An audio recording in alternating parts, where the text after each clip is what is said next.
Welcome to our channel. Today we how to activate Python with Snowflake in Notebooks step by step clearly. To activate Python with Snowflake in Notebooks, start by ensuring you have all necessary prerequisites installed. First, open your preferred Jupyter Notebook environment. Next, create a new notebook and select a Python kernel.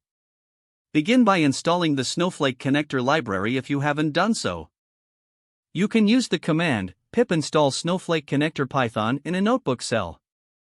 Once the installation is complete, import the Snowflake connector in your notebook.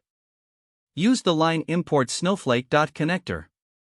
Now, create a connection to your Snowflake account. You will need your account details, including user, password, and the Snowflake account identifier. In the next cell, define your connection parameters in a dictionary. For example, set your user, password, account, and warehouse.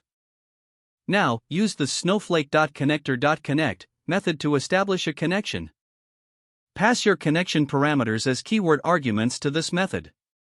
Next, check if the connection is successful by executing a simple query. Use the cursor object to run your SQL commands within Snowflake. Create a cursor by calling con.cursor. Use the cursor to execute the SQL command select current_version. Fetch the result with the fetch1 method. Display the output to confirm you are connected. After you finish your operations, close the cursor using cursor.close. Finally, ensure to close the connection to free resources using con.close. By following these steps, you have successfully activated Python with Snowflake in your notebook. If the page does not load, refresh the browser or try again in a private or incognito window. Make sure you are using the correct email address, then retype it carefully to avoid small typos. If your password is not accepted, use the reset option and create a new strong password you can remember.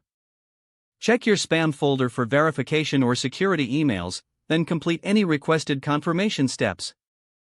Enable two-factor authentication if available to improve account security and reduce unauthorized access risk. After signing in, review your profile details so your contact information and settings are accurate and current.